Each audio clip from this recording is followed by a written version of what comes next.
6 months. Exactly 6 months had passed since the day that El Changmin mentally referred to as the incident. It wasn't just a bad day, it was a glitch in the well-oiled system of his life. A system he'd spent years building to protect himself from any unexpected events. The incident was trivial. Lunch at a restaurant. He couldn't remember which one. He had 3 business meetings that day, and he'd stopped for a bite at the first place he saw that looked respectable. It was his mistake. Trusting appearances. A few hours later, his world had shrunk to the walls of his bedroom. His body was paralyzed by weakness, and his stomach was twisted by excruciating pain. An entire day had vanished from his life. An entire day that should have included important negotiations. Negotiations that promised a large return. Money had been lost, but worse than money was the lost time and broken trust. He didn't show up for the meetings. For a man of his position, this was unacceptable. Usually, if a problem arose in his life, Jung Min would solve it radically and permanently. Removing the source of the threat was his rule. But how to eliminate every restaurant in the city?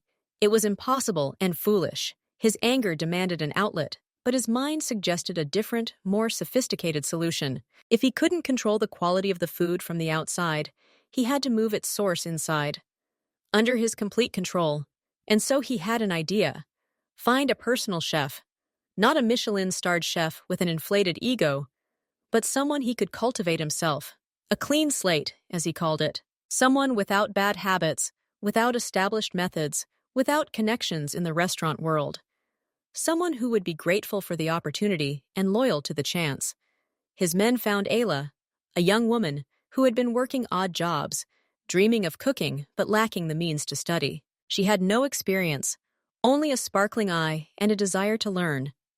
It was perfect. The next step was the kitchen. Jung Min didn't remodel the existing one. He carved out a spacious room on the ground floor of his house and transformed it into a culinary temple. He personally approved every design. It featured the best imaginable: induction cooktops with precise temperature control, powerful range hoods, built-in ovens with convection, and refrigeration units with a modern system to prevent food from drying out. He purchased Japanese knives made of the finest steel, heavy cast-iron frying pans, and copper pots. The floors and walls were finished with easy-to-clean, crevice-free material to ensure not a speck of dust or dirt could remain. This wasn't a kitchen, but a surgical suite, where the most important patient was the food. Ayla's training became his personal project.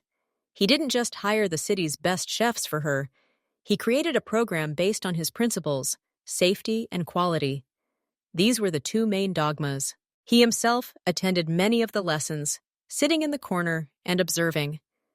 He watched as her fingers, unsure on the first day, learned to hold a knife at the correct angle, how she washed greens 100 times, memorizing that any grain of sand, even the smallest, was a failure, how she studied the temperatures that kill all harmful bacteria in meat and poultry while preserving juiciness. He taught her more than just cooking. He taught her how to choose. Once a week, they went together to the high-end market, where produce was selected for the city's best restaurants. Jungmin taught her to look, smell, and touch. He showed her what perfectly fresh tuna should look like, which beef had the right marbling, which vegetables had the right crunch. He explained that every product that entered his kitchen had to have an impeccable history. After several months of intensive training, her first day arrived. No exams, no test dishes. Jungmin simply walked into the kitchen and said, "You're cooking dinner for me today." He trusted his eyes and his instincts. He watched her lay out the ingredients, check the refrigerator temperature, and wipe down the countertop with an antibacterial wipe, even though it was clean. She was ready. He still remembered that first dinner. It was a simple dish, rice with beef and vegetables. But it wasn't just rice. Every grain stood alone. The sauce was perfectly balanced. Not too salty, not too sweet, and the meat melted in his mouth. It wasn't haute cuisine. It was the perfect meal. One that not only satisfied his hunger, but also gave him a feeling of absolute comfort and safety. 6 months had passed since then. During that time, he hadn't had a single complaint about Ayla. The food was always impeccable, but more importantly, it was consistent. He always knew what to expect.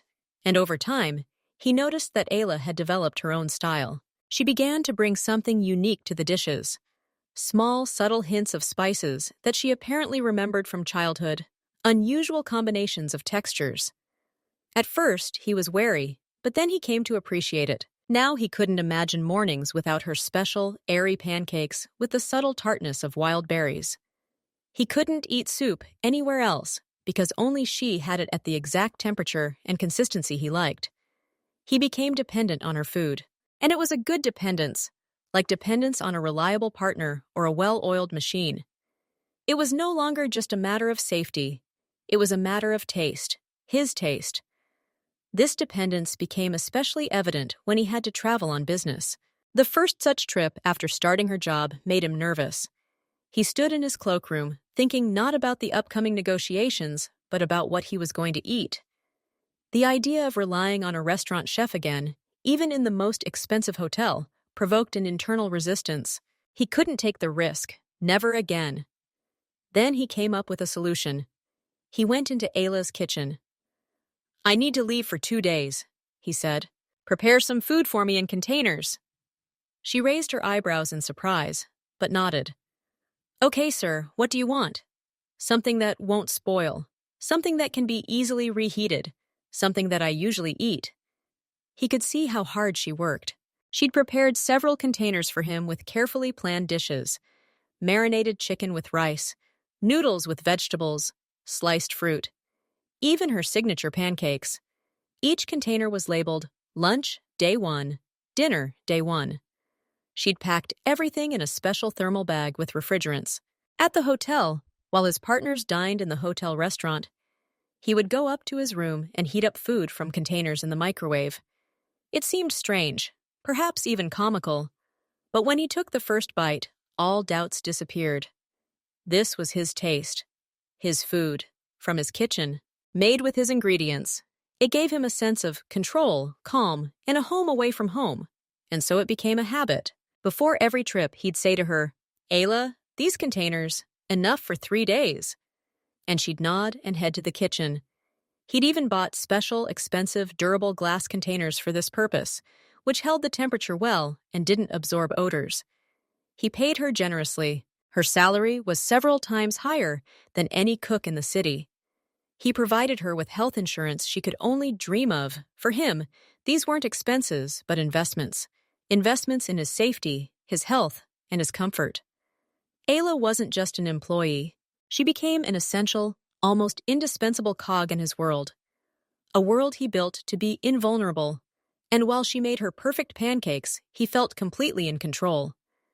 At precisely 7 in the morning, El Chengmin sat at the dining room table. The sunlight, soft and not yet hot, fell through the huge picture window, illuminating the perfectly polished dark wood tabletop. The air was filled with the familiar, appetite-inducing aroma of his morning pancakes cooking. That same smell that had become synonymous with the start of a new day, predictability and control. He heard the familiar sounds outside the kitchen door.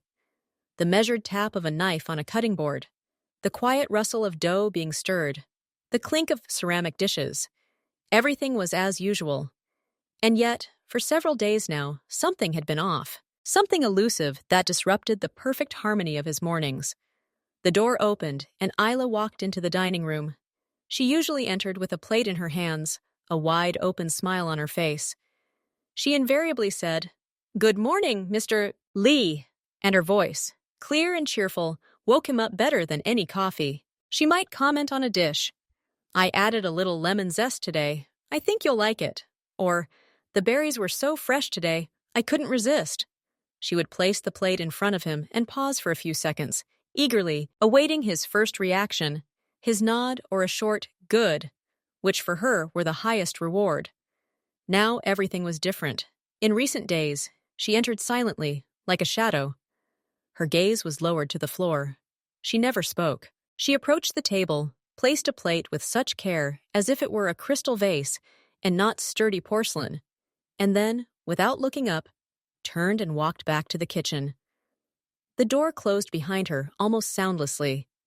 The entire ritual took no more than 10 seconds. It wasn't just her smile that was gone, her energy, her presence. She served her purpose, but her soul was gone from the process. Cheng Min, a man accustomed to reading people better than open books, noticed this change immediately. He chalked the first day up to a bad mood. Everyone gets that way. The second day made him wary. By the third day, a familiar cold feeling of unease had awakened within him, a threat. Maybe not to him personally, but a threat to the stability of his small world. Ayla was part of that world. He didn't ask any questions. Interfering in his employees' personal lives wasn't part of his principles. He respected boundaries. If someone doesn't ask for help, they don't need it. Maybe she was having problems with her boyfriend or family difficulties. That was her business. He was paying her for food, not for her confidences. But that day, the fourth of her strange behavior, he broke his rule of non-interference. She was setting a bowl of soup in front of him for lunch. Her movements were abrupt, angular. She leaned over, and the light from the chandelier fell on her face at such an angle that he saw something he hadn't noticed before. Under her left eye, just at her temple, lay a small but distinct shadow, uneven, with a yellowish-green tint at the edges and a darker crimson center. It was a bruise, but not the kind you get from accidentally bumping into the corner of a cabinet or from a fall. Changmin knew the difference. He'd spent half his life in a world where such marks were the language of communication. This bruise was perfectly round, almost perfectly round. A knuckle mark. Someone's fist had left that mark on her face. The blow was precise, deliberate. Someone had hit her, hard. Everything inside him went cold. This was no longer just anxiety. This was anger. Quiet, concentrated, like a knife blade. His cook, his person, the one in whose hands his well-being depended. She bore the mark of a tyrant. He continued eating, pretending not to notice. His face remained impassive, a mask. But his mind worked with its usual analytical speed. He began to observe. Now it was not just passive curiosity, but active investigation. The next day, he noticed another bruise, this time on her left wrist. It looked like a dark purple mark, a fingerprint. Someone had squeezed her hand hard. Held it. Ayla had been cooking that day in a long-sleeved chef's coat, but when she reached for spices from the top shelf, the cuff slipped, and he saw the mark. She immediately pulled her sleeve back, but it was too late. He had already seen it all. His silent observation became unbearable. He caught himself looking not at the food during dinner, but at her hands, at the way she turned her head, trying to discern new traces. His world, so reliable and predictable, had cracked again, and this time, the threat came not from without, but penetrated within, through someone he himself had allowed into his sanctuary, or rather, through someone who was in her life. He respected her privacy, but this was no longer a personal matter. It directly affected him. If she suffered, so would the quality of her work. Her depression, her fear, all of it was dangerous. Dangerous for him.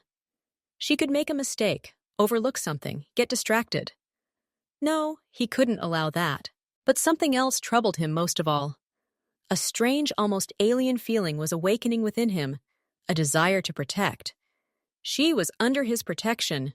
She worked for him. And if someone harmed one of his employees, it was a personal challenge to him. The morning of the sixth day was a turning point. Ayla brought his favorite pancakes. They lay on a plate in a golden stack, maple syrup steaming in a small bowl nearby, and fresh berries on another saucer. Everything was perfect, but she was a shadow of her former self. She walked in, her face pale, her eyes puffy from sleepless nights. She tried to approach the table so that her right profile was facing him. She thought he wouldn't notice, but he noticed. He saw everything, the way she moved around the dining room as if afraid of breaking, the way her shoulders were tense, the way her gaze, usually direct and open, now darted restlessly around the room, avoiding his. She put down her plate and turned abruptly to leave, and at that moment, something snapped inside him. His patience snapped. He'd watched, respected her boundaries, waited. But now he saw the obvious mark, a huge, fresh bruise covering part of her cheek and temple. It was no longer hidden. It was a public declaration of her pain. This couldn't go on. "Ayla," he said, his voice ringing out louder in the quiet dining room than he'd intended. She froze at the door, startled, as if caught in the act. Her back tensed. Slowly, reluctantly, she turned to face him. Her eyes were full of fear, not the respectful fear she sometimes felt in front of him, but a primal, panicky terror. "Turn around," he said quietly, but in a way that made the room even quieter. He didn't raise his voice. There was no anger in his tone. There was only an unwavering command. She didn't move, frozen in a stupor. It seemed she wasn't breathing. "The other side, show me," he repeated. And there was steel in his words. Slowly, as if against her will, she took a step forward, then another. She stopped a couple of meters from the table. Her fingers convulsively clenched and unclenched the edge of her apron. Another agonizing second passed. Then, closing her eyes, she turned her head. Light from the window fell on the left side of her face. What he saw made his blood run cold. It wasn't just a bruise, it was a wound. A large, spreading purple-blue mark covered almost her entire cheekbone, extending to her temple. In the center was a bruise, caked with blood. A blow of that force could have cracked bone. It was fresh, very fresh, perhaps this morning, or last night. He watched, his own expression stony. But inside, a storm raged. All his experience, all his knowledge of human cruelty, screamed at him that this was no isolated incident. This was a pattern. This was a ritual. He looked up from her cheek to her eyes. She looked at him, and in her gaze there was not only fear, but also shame. Deep, all-consuming shame. A palpable silence fell over the dining room. He could hear only his own breathing and the distant hum of the city outside the window. He saw her lower lip tremble. He saw her trying to swallow the lump in her throat. He slowly pushed the plate of pancakes away. They no longer mattered. Nothing mattered except the answer to one question. The one question that articulated everything he needed to know. He bowed his head, his dark eyes fixed on her face. He didn't raise his voice. He didn't change his intonation. He uttered only two words. Two words that hung in the air, heavy and pitiless, like a sentence. "Who is he?" Those two words said it all. Not, "What happened?" Not, "Who did this?" The question, "Who is he?" suggested Chang-min had already figured it out. He knew it was a man. He knew it wasn't an accident. He knew this man was a threat. And now all he needed was a name, an identity. Ayla froze. It was as if she had turned into a statue. All the air had left her lungs. She looked at him, and a storm of emotions was visible in her eyes. Shock at having her secret revealed. Fear of the consequences of this conversation. Shame for her situation. And perhaps a tiny spark of hope. Because whoever asked this question wasn't just an employer. He was the one who could solve any problem. Forever. And she realized there was no point in hiding it anymore. The truth was written all over her face. Literally. It's Marcus, she breathed, and the name felt like it burned her lips when she said it out loud. My husband. She fell silent, gathering her thoughts, the strength to put her shame into words. Chang-min didn't interrupt. He sat motionless, his hands resting palms down on the table, and he listened. He listened the way only people in his position can, fully immersed in the story, filtering out emotion and leaving only the dry facts, the details that would later form a plan of action. And she began to tell her story. At first, slowly, haltingly, choosing her words, and then, as if breaking a dam, faster, more desperately, trying to release all the pent-up pain. It all started a few months ago. Her voice was quiet, hoarse from holding back tears. At first, it was just comments. He didn't like that I was home late. He'd say, "What are you doing there? Cooking dinner for one person? That's a whole day?" He didn't understand that every detail had to be perfect, that I couldn't just heat up convenience foods, that I had to check and double-check everything. She fell silent, swallowing hard. Then he found out how much you were paying me. It became a real problem. He works as a car mechanic. His salary barely covers rent and food. And I started earning several times more. At first, he just grumbled, said it wasn't normal for a cook to earn more than a qualified specialist. And then, Then it escalated into something more. She finally looked up at him, her eyes a mixture of shame and despair. He started talking about you, asking what you were like, how old you were, why you, a successful and wealthy man, hired me, a young black woman with no experience. There was such bitterness in his voice, such envy. He thought you were better than him, smarter, richer, more important. And the fact that I was around you, working for you, was like a constant reminder of his own inadequacy. He didn't want anyone superior to him around me. It bruised his male ego. Ayla lowered her head, her fingers nervously fiddling with the hem of her apron. 3 weeks ago, for the first time, he directly demanded that I quit. He said I'd find another job with normal hours and without suspicious bosses. I tried to explain to him, Mr. Lee. I told him that we couldn't live on his salary, that this job was the chance of a lifetime, that you trusted me, that you'd invested so much time and resources in me. Me and ye, she. But he wouldn't listen. He screamed that I didn't respect him, that I preferred some stranger to him. She took a deep breath, her shoulders shaking. I didn't listen. I couldn't quit that job. It wasn't just about the money. It was my life, my dignity. And then he hit me for the first time. The story sped up, as if she were afraid that if she stopped, she wouldn't find the strength to continue. At first it was just a push, then a slap, and then it escalated. Every time I came home from work, he'd be met with the same question. Did you quit? And if the answer was no, it would begin. Verbal humiliation, insults, and everything else. She instinctively touched the bruise on her cheek. He's adopted a new tactic lately. He started hitting me so hard that the marks are visible. On my face, on my arms. He'd say, "Let's see if you'll go to work tomorrow looking like this.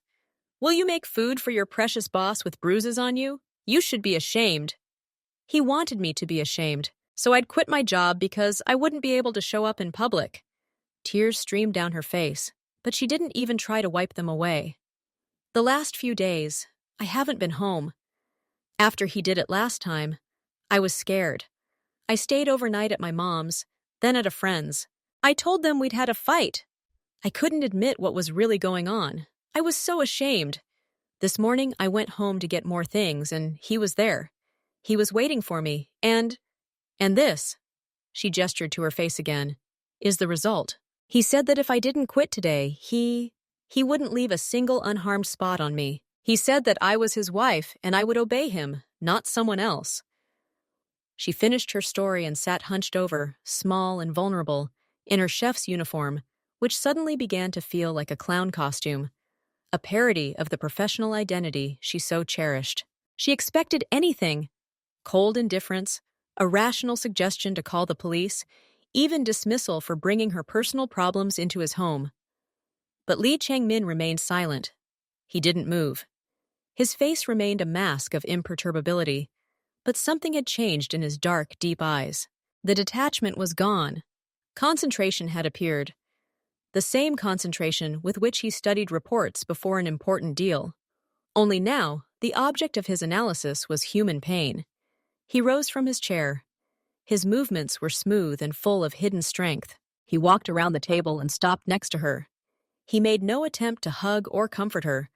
Physical contact was not his policy, but his presence, his very figure, radiated such unshakable confidence that Ayla involuntarily stopped trembling. He looked down at her, and his voice when he spoke was quiet, but so weighty that every word seemed carved in stone. "Your suffering is over," he said. "From this moment on." He paused, allowing her to absorb the meaning of what he had said. "You will stay here, in this house. I will give you a room. You will be safe." Ayla's eyes widened. She couldn't believe her ears. Stay here, in his fortress? This was beyond her wildest hopes. "And with your husband," he continued, and for the first time a steely note could be heard in his voice, "I'll deal with it. Like a man." He said the phrase with such simplicity, as if he were saying he was going to fix a broken kitchen appliance. But behind those words lay a vast abyss of meaning. "I'll make sure, at the very least, that this tyrant never raises a hand against you again. Not against you, not against any other woman. He'll understand his mistake. Deeply and for a very long time. He looked at her, and there was something almost paternal in his gaze. And at the very most, he bowed his head slightly. He won't say anything, at all, ever. Ayla froze. She understood what he meant. At the most, meant that Marcus could disappear from her life forever, physically. The thought should have terrified her, disgusted her. But instead, she felt only a chilling relief. She caught herself thinking this and was immediately horrified at herself. The most interesting part, he added, something vaguely resembling a smile twitching at the corners of his lips. I'll save for last. You'll find out about that a little later. He didn't explain what that meant. He simply let her know he had a plan. A more subtle and sophisticated one. Go, he said softly but firmly. Choose any room on the second floor, except for the 3 by the western window. They're occupied. Get yourself ready. Rest. My men will take care of your things. Ayla rose slowly from her chair. Her legs were wobbly, but now it was the weakness of sudden relief. She looked at him, at this withdrawn, powerful man who had just turned her life upside down. Mr. Lee, I'm so embarrassed. I dumped my problems on you. This is wrong. He waved his hand, cutting off her thanks and apologies. You're my employee. You ensure my comfort. I, in turn, ensure your safety. It's a deal, nothing personal. But she knew that wasn't quite true. He could have simply found another chef, a clean slate, spend another 6 months training. That would have been rational, but he chose a different path, more challenging, more personal. She nodded, unable to find the words, and staggered out of the dining room. As she climbed the wide staircase to the second floor, a strange mixture of emotions overwhelmed her. Yes, she felt awkward, uneasy, knowing she now owed him not only her salary, but also her well-being, her security. She felt the lines between employer and employee, between Mr. L and Ayla, begin to blur. But beneath this layer of awkwardness, deep within her soul, dwelt another, far more powerful feeling, understanding. She realized she was incredibly lucky. Lucky that, at the very moment her life had turned into hell, she had a man by her side with the power and the will to wield it. Not everyone could boast such a thing. Most women in her situation were left alone with their tyrant, living for years in fear, with no hope of salvation. She caught herself thinking, a thought that at first seemed selfish, but then began to make more and more sense. She had to seize this opportunity. She had to allow herself to be protected by this strength. Otherwise, Marcus, this weak, insecure man, would ultimately destroy her. He had almost succeeded. He was destroying her self-esteem, her joy, her faith in people. A little more, and he would take everything from her, including her life itself. His own insecurities, his inferiority complex, had become a weapon that he aimed at the person closest to him. She entered the first available room she found. It was spacious, bright, and had its own bathroom. Everything was spotlessly clean and expensive. It was heaven compared to the small apartment she shared with Marcus, where every single thing reminded her of arguments and fear. Ayla closed the door and leaned her back against it. She took a deep breath, then exhaled. For the first time in months, her shoulders relaxed. For the first time, she felt like the walls around her weren't bars, but protection. She knew the problems weren't solved yet. Marcus was out there somewhere. But now, Elle and Chengmin stood behind her, and that knowledge was stronger than any wall. The night in the mansion was unnaturally quiet. Ayla, having tucked herself into her new room, allowed her body to relax for the first time in months. She lay there, listening to the silence, and realized she'd forgotten the feeling of falling asleep without fear. There was no need to feign sleep, holding her breath when Marcus returned to the apartment. Here, the walls were a reliable shield. While she slept, a different atmosphere reigned in Elle and Chengmin's office, tense and businesslike. He sat behind his massive desk, and in front of him stood 3 of his most trusted assistants.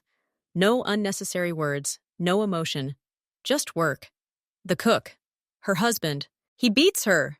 Changmin cut to the chase. His voice was even and cold as steel.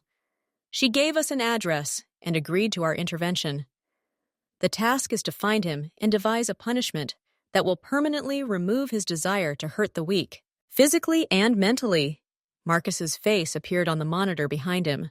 An unfortunate photo from a social media site. An ordinary man with an angry, disgruntled look. Jin-ho, the most senior of the assistants, was the first to break the silence. A simple beating won't solve the problem. The bitterness will remain. We need to break his very pattern of behavior. He feels powerful when he bullies someone who can't fight back. We need to show him what true powerlessness feels like. Tex, a young specialist in silent solutions, nodded. We could arrange a meeting where he finds himself in the role of the victim, one against several, so he feels absolutely defenseless. It's a psychological blow that hits harder than fists. Changmin's right-hand man, Lee, added, he needs to understand the reason. He needs to know that this isn't a random attack, but a direct consequence of his actions. Retribution for every bruise on Ayla's face. Changmin listened to everyone, his face unreadable. He had already formulated a plan in his head. Now he needed to voice it.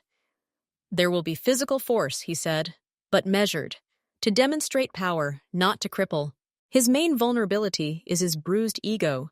He's jealous of Ayla's success, her salary, her work for me. We'll target that. He turned to Jin-ho. He has outstanding interest rates. We'll buy them all out. We'll be his sole creditor. There was a short pause in the room as those present realized the simplicity and effectiveness of this move. After our conversation, Changmin continued, he will sign new terms. He will have no right to approach Ayla or contact her. He will write a letter of apology, dictated by us. If he breaks the rule, even years from now, his debt, with enormous interest, will go to people who will not talk. He will live with this sword over his head for the rest of his days. It was elegant and brutal. Physical pain will pass, but financial slavery and constant fear will not. But that's not all. Changmin looked up. The highlight for last will get him a job. This time his people did not hide their surprise. To one of my garages on the other side of town, for the same position, but his boss will be a woman. Young, competent, strict. He'll go to work every day, assigned to him by the man whose employee he attacked, and he'll obey her orders. No resignation for 5 years. If he quits, the sentence will be revoked. The room fell silent. This wasn't just a punishment plan. It was a reforging. They were locking him in a world he hated, forcing him to accept what he had fought so fiercely against in his own wife. He'll be the most disciplined worker, Tex quietly stated. Exactly, Changmin concluded. We don't cripple an animal. We train it. We change its nature. Strength should generate responsibility, and weakness means learning to ask for help, not looking for someone to humiliate. The plan was ready. The details were worked out. Tomorrow they would visit Marcus Jackson. This wasn't about revenge. This was about restoring order and ensuring the quality of the tom yum for lunch. Morning had arrived. Sunlight flooded the dining room, but today it seemed brighter and kinder. Ayla stood in the kitchen, preparing pancake batter. Her movements were smooth, confident. There was none of the nervous trembling in her hands that appeared when she thought about returning home. Instead, there was a strange, almost unfamiliar sense of peace. She heard voices ringing out in the house, firm, masculine, businesslike. It was Elle and Changmin's men gathering. She knew where they were going and why. But instead of curiosity or a thirst for revenge, she felt only a slight detachment. She wasn't even interested in what exactly they had planned. Her entire being, her entire soul, craved one thing: to savor this fragile, yet oh so strong feeling of safety. The feeling that no danger lurked behind these walls, that she could breathe freely. When she brought out a plate of perfectly golden pancakes and placed it in front of Changmin, their eyes met. He looked at her questioningly, as if giving her one last chance to change her mind, to revoke his unspoken order. Ayla held his gaze. Her eyes were calm. He deserves everything you've prepared for him, she said quietly but clearly. Every bit of it. I don't feel sorry for him. She had nothing more to say. There was no hatred, no anger, just a cold statement of fact. Marcus had crossed all boundaries, and now he was reaping the consequences. She mentally let him go. He was no longer her problem. These words were enough for Elle and Changmin. The nod he gave her was barely noticeable, but satisfaction flashed in his eyes. Her determination gave his plan ultimate legitimacy. He was acting not only as a protector, but also as an executor of the victim's will. With even greater, cold enthusiasm, he rose from the table. The deed was done in his mind. All that remained was to put it into practice. Unmarked cars pulled up silently to a nondescript apartment building in the Lower Heights neighborhood. Lee Chang-min, Jinho, Tex, and Lee climbed the stairs.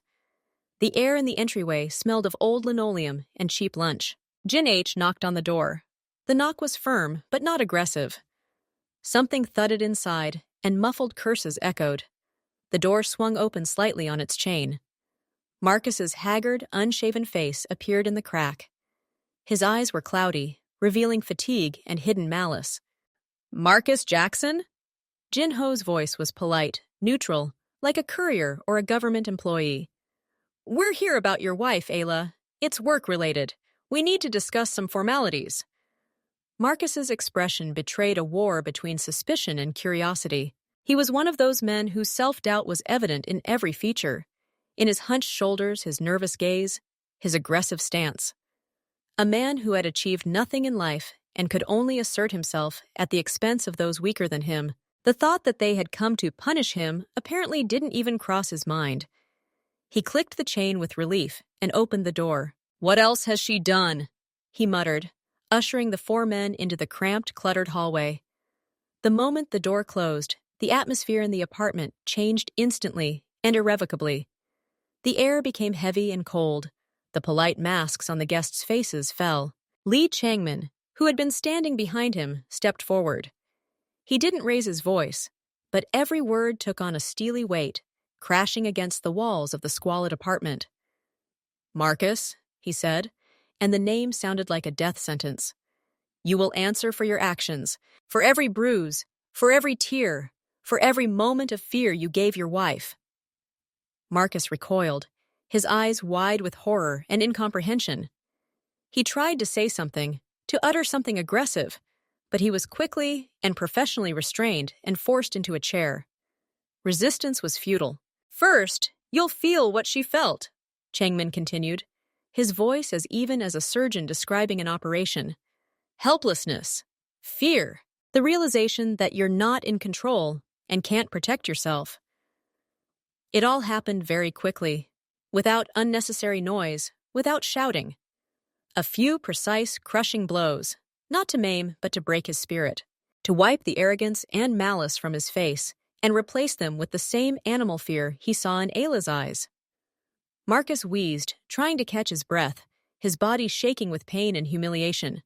When they let him go, he sat hunched over, sobbing, not at all like the tyrant who had terrorized the woman. "Now," Changmin said, and Tex placed a piece of paper and a pen on the table in front of Marcus. "You will write her a letter. You will apologize, sincerely, for every single pain you've caused." Jinho began dictating, phrase after phrase. Marcus, with a bloody lip and shaking hands, obediently wrote out the letters. "Forgive me, Ayla, for all those nights when you were afraid to come home. Forgive me for the bruises and the fear. I realized I was a weak and insignificant person." It wasn't just an apology. It was public self-abasement, an admission of one's own worthlessness. For someone with such an ego, it was more terrifying than any beating. When the letter was finished, Marcus looked broken and devastated. All his false masculinity had been trampled into dust. Lee Changming picked up the scribbled sheet of paper from the table, folded it, and tucked it into his jacket pocket. "Remember today, Marcus," he said, looking down at him for the last time. "You'll never see her again. And if you ever again think of raising a hand against someone weaker than you, remember our visit today. It will seem like a piece of cake." They turned and walked out of the apartment as silently as they had entered, leaving behind a broken man who had just learned the most important lesson of his life. They didn't tell him about the debts or the new job. That was a surprise awaiting him in the very near future. The letter of apology was only the first act of retribution. The most interesting things for Marcus Jackson were yet to come. The sun was at its zenith when the cars silently returned to the mansion. The air was thick with the sense of work completed, hard but necessary. Li Changmin and his men entered the house, and the atmosphere was strikingly different from what they had left behind in Marcus's apartment.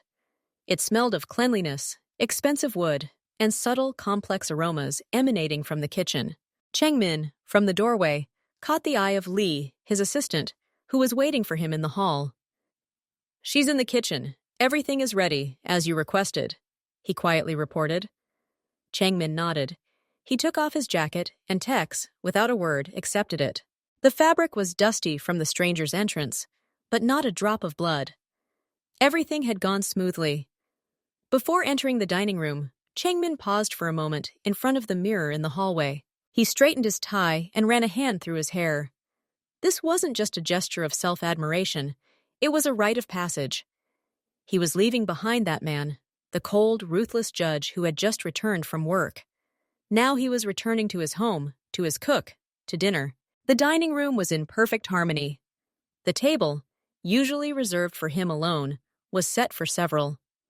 The silverware glittered in the sunlight, and the crystal glasses cast iridescent reflections on the tablecloth. Low vases filled with fresh white orchids stood in the center of the table. Ayla finished the final preparations. She adjusted the napkin and checked the position of the plate. As Changmin entered, she turned around, and he saw something he hadn't seen in weeks. Her face was calm. The muscles around her eyes and mouth were relaxed. Her gaze, usually tense and shifty, was now clear and direct. A slight, almost elusive smile played on her lips. Not the forced smile she'd tried to fake before, but a genuine, natural expression of profound relief. She looked as if a heavy backpack she'd been lugging for miles had been lifted from her. "Dinner is served, Mr. Li," she said, and her voice rang with a long-forgotten confidence. He nodded, his gaze sweeping around the table. "Excellent. Sit." Ayla hesitated for a moment. The old reflex, knowing one's place, staying in the kitchen, kicked in automatically. "Me?" she repeated. "Yes, you. We're having lunch together today. That's all." Ho, Tex, and Li entered the dining room.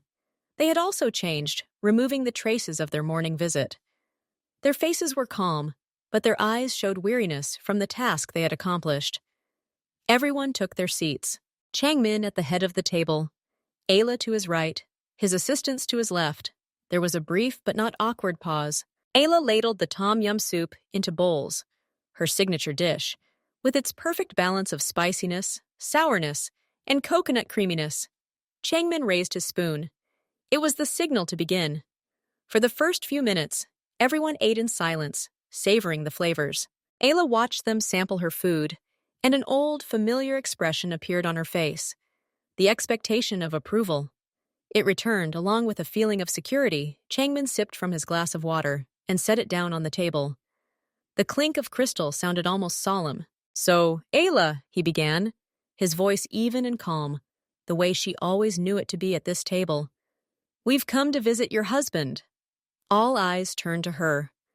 She put down her spoon, folded her hands in her lap, and prepared to listen. There was no fear or impatience on her face, only quiet curiosity and the same unfailing smile of relief. Ho did most of the talking. His narrative was dry, devoid of emotion, like a report on a job well done. He spoke clearly and to the point, omitting the most brutal details, but not embellishing either. "We entered. We explained a reason for our visit." He tried to resist, but was quickly neutralized. He was shown the very same fear and helplessness he made you feel. He understood everything, very quickly. Tex, when the topic of demonstration came up, merely nodded silently, confirming Jinho's words. His role was clear, even without words. "After that," Jinho continued, "he wrote a letter, under our dictation. He apologized for every time he raised his hand against you, for every bruise, for every fear you had." Li Changmin pulled a neatly folded piece of paper from his inside jacket pocket and placed it next to Ayla's plate. "It's yours. You can read it whenever you want, or throw it away. It's your decision." Ayla glanced at the envelope, but didn't take it. The letter didn't matter to her. The fact was more important than words. The fact was that these people had gone and done what needed to be done. "He'll never touch you again," Changmin concluded. "And most likely, no one else. We provided him with a powerful incentive to improve. He didn't go into the details of the motivation, the cleared debts, and the prospect of working under a woman. These were technicalities that didn't concern her. The result was guaranteed. Ayla listened to the entire story from beginning to end without interrupting. Her smile never left her face. It wasn't a smile of cruel triumph or revenge. It was the smile of a person who had finally heard the long-awaited news of the end of a long and debilitating illness. She nodded as Jin H described how Marcus understood everything. This was exactly what she wanted to hear. Not the details of his suffering, but a statement of fact. He had realized his guilt and was stopped, forever. When the story ended, she looked from Jin Ho to Lee Chang-min. "Thank you," she said simply. And in that single word, she expressed the depth of her gratitude, not only for her own safety, but for the restoration of her sense of self-worth. Lunch continued. Hot dishes replaced soup. The atmosphere at the table became even more relaxed. Changmin's assistants, usually silent, began discussing neutral work-related topics. Ayla felt part of something larger, part of this strange but reliable system. And so, as dinner was drawing to a close and Ayla was about to get up to bring dessert, Lee Changmin stopped her with a gesture. "Be patient. There's still something we need to discuss, something you haven't figured out yet." He pushed his plate away and folded his hands on the table. His posture changed, becoming more formal. His assistants also fell silent, their gazes becoming attentive, as if they had been waiting for this moment. Ayla froze, her light expression giving way to mild bewilderment. What else could it be? Her problem was solved. She had been given safety and shelter. What could be more important than that? Changmin looked at her directly, and in his usually unreadable eyes, she saw something new. Not cold calculation, not detachment, but a certain firm, unwavering determination. "You've come a long way in these 6 months," he began. "You've transformed from an insecure girl into a professional I can count on blindly. You've become more than just a cook. You've become an indispensable part of my day, my routine, my comfort." He paused, letting her realize what he'd said. "You've shown your strength, and not just in cooking. You've endured pressure, kept quiet, trying to save your marriage, and finally found the courage to ask for help when you realized you couldn't cope alone anymore. I respect that." Ayla listened, unable to move. His words were so unexpected and personal that they took her breath away. "You'll stay here, in this house," he continued. "Permanently. This is your home now. But I don't want you to stay here for long, just as a cook or just a single woman." He fell silent again, and in the silence of the dining room, his next words came out with absolute crystal clarity. "Ayla, I want to make you my wife. If you don't mind, of course." The air froze. Ayla felt the floor shift beneath her. She stared at him, disbelieving her ears. She expected to hear anything: a raise, new responsibilities, maybe even a rebuke for the problems she'd brought into the house. But not this. Nothing in his behavior, not a single look, not a single word in all these months had hinted at anything like that. Her gaze darted to his assistants. Their faces remained calm, as if they had just heard not a marriage proposal, but a new business plan. They knew. They had known everything in advance. This is what they had discussed, planned. This was Changmin's final highlight. The shock was so intense that she couldn't make a sound. She sat there, staring at him with wide eyes, fragments of thoughts racing through her head.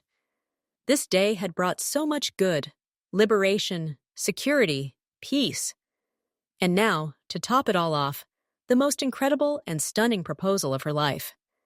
The day had gone from simply good to fateful. She saw his gaze, firm, confident, devoid of a shadow of doubt.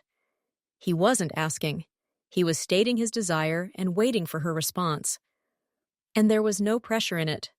There was only boundless respect for her choice. And then, after a moment of heavy, deafening silence, she found strength.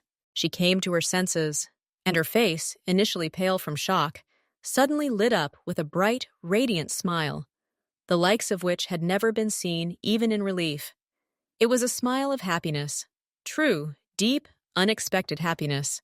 "Of course," she breathed, her voice trembling with the emotion that overwhelmed her. Of course I agree. Nothing more was needed, no unnecessary words. Her answer was as simple and clear as his proposal. Li Changming nodded, and something she'd never seen before in their entire acquaintance flickered in his eyes. A deep, silent satisfaction. He rose from the table. She, still trembling, did the same. He didn't hug her or kiss her in front of everyone. Instead, he simply walked up to her, took her hand, and placed it on his elbow. "Let's walk," he said quietly. "We need to discuss the details, in private." And they left the dining room, leaving his assistants at the table. Lee, Jinho, and Tex exchanged glances. Subtle smiles appeared on their usually imperturbable faces. The plan was accomplished, all problems solved, and there was still some tom yum in the kitchen, which, as the boss had predicted, hadn't had time to cool. They left the dining room and walked down the long corridor. Ayla's hand rested on his crooked arm, and she felt the fine wool of his jacket and the hard muscles beneath her fingers. She was still trembling, and her mind refused to fully comprehend what had just happened. They walked in silence, their footsteps echoing on the polished parquet floor. He led her not into his office, but into a small living room she rarely saw. The room was cozier, with a large fireplace, ceiling-high bookshelves, and soft sofas. It smelled of leather and old books. He released her hand and gestured for her to sit. Ayla sank onto the edge of the sofa, still feeling as if she'd fallen into someone else's dream. Li Changmin sat across from her, his posture as perfect as ever, but his eyes lacked the usual detachment. "You're surprised," he stated. It wasn't a question. "Yes," she breathed out. I didn't expect it. Nothing like this. I thought I was just an employee for you, a convenient tool." "You were," he answered bluntly. "The first few months. But people aren't tools. They change. And I changed my mind. I watched you, not just in the kitchen. I saw how you learned, how you absorbed knowledge, how you treated your work not as a duty, but as an art. I saw your resilience. And today, I saw your wisdom. You don't seek revenge. You seek peace. That's a rare quality." He spoke calmly, analytically, but in his words, through the cracks of icy logic, something vaguely resembling warmth broke through. "But why?" she ventured. "Why me?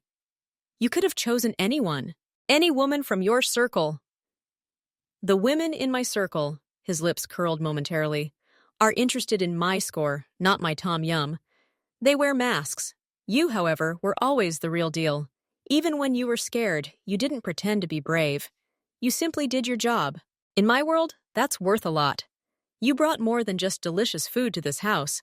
You brought order, predictability. You became part of my routine, and I don't want to change that part. I want to cement it, forever." Ayla listened, and his words, so rational, so devoid of romanticism, seemed more honest and weighty to her than any vows of love. He wasn't saying he loved her. He was saying he valued her, respected her, and needed her presence. For her, raised in a world where words often diverged from actions, this was more than love. It was trust. "I don't know what kind of wife I'd be," she admitted quietly. "I was a bad wife to Marcus. I couldn't make him happy." "You were a victim, not a wife," he corrected sharply. "And you weren't supposed to make him happy.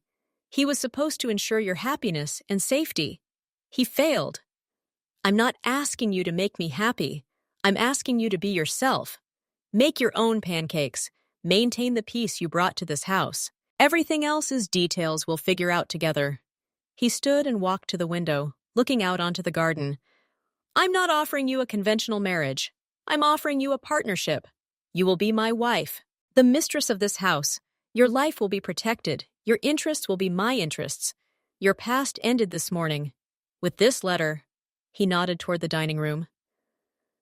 Ayla looked at his back, at his confident, unwavering stance. Fear and uncertainty gradually receded, giving way to a new, strange certainty. He was right. Her old life was over. Marcus, the humiliation, the fear, all of it was in the past, and he wasn't just offering her marriage. He was offering her a new identity, a new destiny. "I won't let you down, Mr. Lee," she said, her voice firm for the first time that evening. He turned around. Changmin, when we're alone, you can call me Changmin. She nodded, feeling the full significance of this permission. What now? She asked. Now? The official procedures, the paperwork, everything will be arranged quickly and quietly. You'll be moving into the other apartments, in the East Wing. They're more spacious. You'll be able to furnish them to your liking. He paused and looked at her with a slight smile that softened his stern expression. And now, I think we should get back to our tom yum. It's really very good today, and perhaps we should discuss the menu for our wedding. I heard the groom gets cake. He approached her and offered his arm again. This time, her hand settled confidently on his elbow. The trembling subsided. They left the living room and headed back to the dining room, where a new life awaited them, beginning with a bowl of hot soup and a single question that would change everything forever. They left the living room, and Ayla realized with surprise that the house, which had been her workplace for 6 months, suddenly spoke to her in a different language. The familiar hallways, the paintings on the walls, even the reflection of light on the polished banisters. Everything took on a new, profound meaning. She walked, still feeling the fabric of his jacket under her fingers, and this light contact was like a wire connecting her old life to her new. Silence reigned in the dining room. As if on cue, Changmin's assistants withdrew, leaving the table set but empty.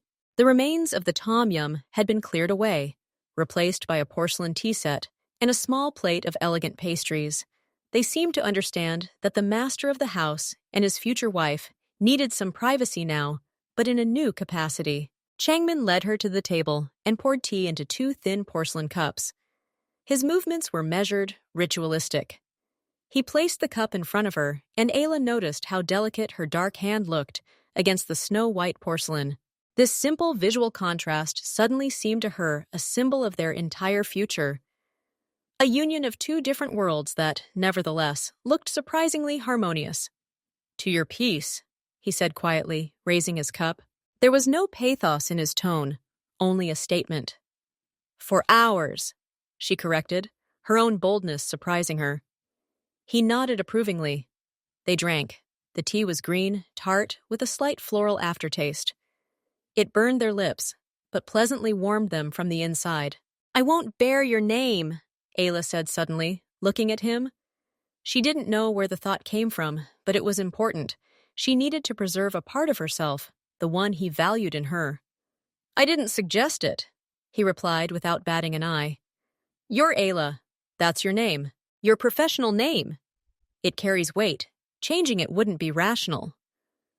His answer was again logical and practical, and that reassured her. He wasn't trying to swallow her whole, to erase her identity. He accepted her as she was. How will everything be arranged? She asked, finally asking the practical question that had been hanging in the air. Official, quickly and quietly, in 3 days. Here, in this house. Only the essential people and my closest aides. No pomp. This is not a showy event, but a business agreement sealed with a seal. He spoke calmly, as if he were planning a supply chain. After the ceremony, you will have access to all my resources. Your personal accounts, your security, your responsibilities. Everything will be documented. You must not depend solely on my favor. You will be protected by law and agreements. Ayla listened, amazed by the depth of his preparation. He'd thought through everything, down to the smallest detail, ensuring her not just status, but real, tangible security and independence within their union. What about my duties? In the kitchen, was the question that troubled her most. The kitchen was her territory, her sanctuary. He detected a note of anxiety in her voice. Nothing will change unless you want it to. You are the head chef of this house. That's your position, and it will remain so. If over time, you want to delegate some of your responsibilities to focus on something else, managing the house, charity work, your own projects, that will be your decision. I hired you as a chef, but I offer you a partnership as an equal. Equal? She couldn't help but smile slightly. We are very different, Changmin. Equal in rights and respect, he corrected. Our roles are different. Our contributions are different, but your word in matters that concern you and this house will carry the same weight as mine." He took another sip of tea and looked at her over the rim of his cup. "There is one condition." Ayla became wary. "What?" "You will never cook in containers for my business trips again." She laughed. It was a genuine, light laugh, the kind she hadn't heard from herself in months. It sounded strange in the austere dining room, but it seemed to fill the room with light. "I promise," she smiled, "but only if you take me with you on your next trip, so I can personally check the quality of the products on site." For the first time all evening, an expression that could be described as genuine, undisguised surprise appeared on his face, followed by approval. He nodded. Agreed. They finished their tea in comfortable silence. Isla looked out the window, where evening was beginning to fall. Just a few hours ago, her life had been divided into before and after getting rid of Marcus. Now she stood on the threshold of another, far more grandiose after. But this time, she wasn't overcome with fear. She was filled with a strange, calm sense of anticipation. It wasn't a dizzying romance. It was a sense of having made the right choice. A choice based not on fleeting passion, but on deep mutual respect and a shared goal. To preserve the fragile peace and order they both cherished so much. Changmin stood up. "You should rest. There's a lot to do tomorrow. Lee will help you move into your new apartment and select staff who will report directly to you." She nodded and stood up as well. He walked with her to the stairs leading to the second floor. She climbed a few steps, then turned around. He was still standing below, watching her, his formal suited figure seeming an integral part of the house, its stone core. "Changmin?" she called. "Yes?" "Thank you for everything, but especially for asking, for giving me a choice." He bowed his head silently. It was his way of accepting gratitude. Ayla turned and walked down the hallway toward her, still old room. Tomorrow was moving day. The day after that, preparations for the ceremony, and in 3 days, her life would change forever. But now, in the quiet of the evening, she thought of only one thing. For the first time in a long time, the future didn't frighten her. It looked delicious. And she knew for sure that they would have her perfect pancakes for breakfast. 3 days flew by. The morning of the ceremony began for Ayla with a familiar ritual. She stood in her new, even more spacious kitchen in the East Wing, preparing pancake batter. But today was different. There was no rush, no anxiety, only a calm, bright sense of anticipation. She moved more slowly, deliberately, as if feeling the weight of every movement, every breath. When she carried the plate into the dining room, Changmin was already waiting for her. He was wearing his usual formal suit, but today a small silver pin was pinned to his lapel, the only hint of the significance of the moment.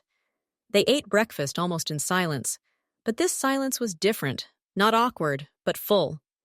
He put down his fork and nodded. Perfect. That was enough.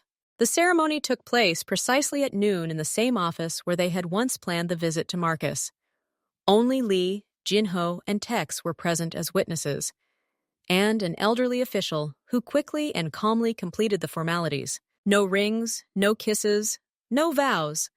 Just a few signatures under a thick folder of documents. When Ayla signed, she felt not romantic excitement, but a deep, calm sense of rightness. She was not getting married. She was forming a union. She was finding her foundation. Changmin took a thin case from the shelf and opened it.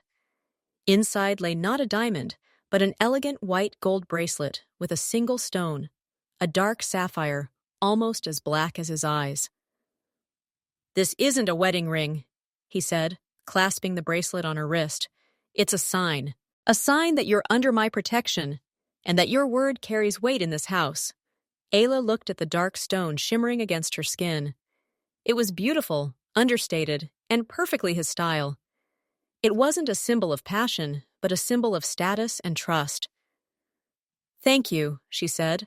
"It's beautiful." The dinner was modest but elegant. Ayla had prepared all the dishes herself, but now she was assisted by a new assistant, a young chef whom Changmin had hired to free up her time for her new responsibilities. She sat next to Changmin, and their conversation at the table was businesslike and calm. They discussed reorganizing the pantry, her schedule with the nutritionist, and her planned trip to Seoul in a month. When lunch was over and the assistants had left, Chang-min turned to her. "Now it's your turn," he said. "Show me how you see your new home. Where do you want to start?" Ayla smiled. She led him into her new living room and laid out on the table the fabric catalogs and paint samples she had been collecting for the past 2 days. "I think it needs more light here," she said, gesturing toward the heavy curtains. "And color. Not bright, but warm, like the color of ripe wheat." He listened attentively, nodding, asking clarifying questions about suppliers. And the budget. He didn't argue or impose his opinion. He let her build.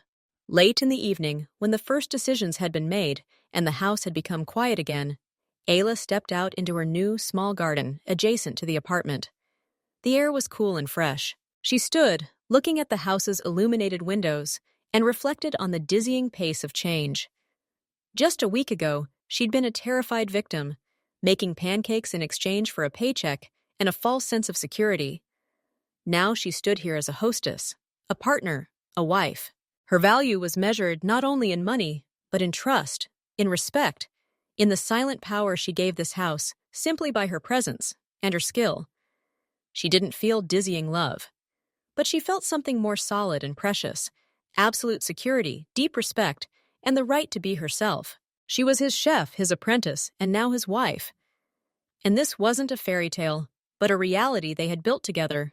Her story wasn't ending happily. It was simply moving on to a new, far more interesting chapter. And Ayla knew, in this chapter, her perfect pancakes would be for breakfast again. And this was only the beginning.